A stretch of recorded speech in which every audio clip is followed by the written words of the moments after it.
Mutton হলে তো আর কোনো কথাই নেই। যেদিন বাড়িতে মাটন রান্না হবে সেদিন তো কর্তামশাইয়ের শুধু রান্নাঘরে উকিঝুঁকি। আর কখন যে নিমেষেই এক থালা ভাত শেষ হয়ে যায় টেরই পাই না। আপনারাও খুব সহজ পদ্ধতিতে এইভাবে রান্না করে দেখুন, বাড়ির সকলের আবদার থাকবে আপনার হাতে মাটন খাওয়ার। এখানে আমি 500 গ্রাম মাটন নিয়েছি। ভালো করে ধুয়ে জল ঝরিয়ে নিয়ে তার মধ্যেই দিয়ে দেব 1 চামচ মতো লবণ, 2 চামচ মতো সরষের তেল আর 8 চামচ মতো হলুদ। সবকিছু ভালো করে মেখে নিয়ে 1 ঘন্টার জন্য রেখে দেব। এবার কড়াই গরম হলে তাতে 2 চামচ মতো সরিষার তেল দিয়ে গোটা গরম মশলা, এলাচ, দারচিনি, চাইলে লবঙ্গও দিতে পারেন, কিছুক্ষণ নেড়েচেড়ে নেব। হালকা লালচে হয়ে গেলে দুটো মাঝারি মাপের পেঁয়াজ কুচি করে কেটে ভেজে নেব। তার মধ্যে দিয়ে দেব কয়েক কোয়া রসুন। হালকা বাদামি বাদামি হয়ে এলে এর মধ্যেই দিয়ে দেব 1 চামচ মতো আদা বাটা ও রসুন বাটা।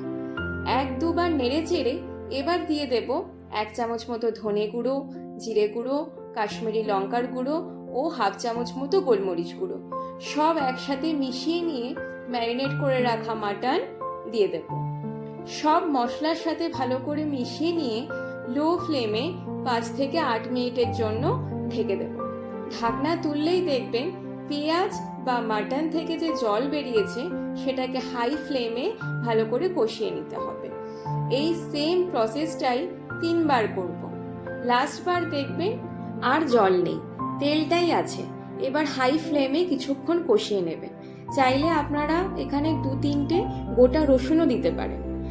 3 থেকে 4 মিনিট ভালো করে কষিয়ে নিয়ে প্রেসার কুকারে ঢেলে দেব। আর কড়াইয়ে যা মশলা লেগে থাকবে 1 কাপ মতো জল দিয়ে কুকারে ঢেলে দেব। এবার ঢাকনা বন্ধ করে 5 থেকে 6টা হুইসেল দিয়ে 10 থেকে 15 মিনিট অপেক্ষা করব। এবার কুকারের ঢাকনা খুলে মাটনটা কড়াইতে ঢেলে দেব। যতটুকু জল যা এক্সট্রা থাকবে সেটা ভালো করে কষিয়ে নিয়ে শুকিয়ে নেব।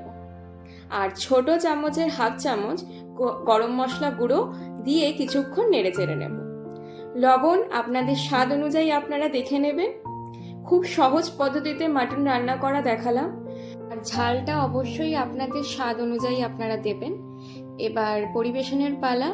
সাথে আপনারা রুটি বা ভাত বা যে কোনো কিছুর সাথে, পোলাও, সব কিছুর সাথেই আপনারা পরিবেশন করতে পারেন। আমি এখানে ভাতের সাথে পরিবেশন করছি। ভিডিওটি যদি ভালো লেগে থাকে অবশ্যই কমেন্ট বক্সে জানাবেন, আর সাথে পেজটিকে লাইক করবেন, ফলো করবেন, আর এইভাবেই পাশে থাকবেন। ধন্যবাদ।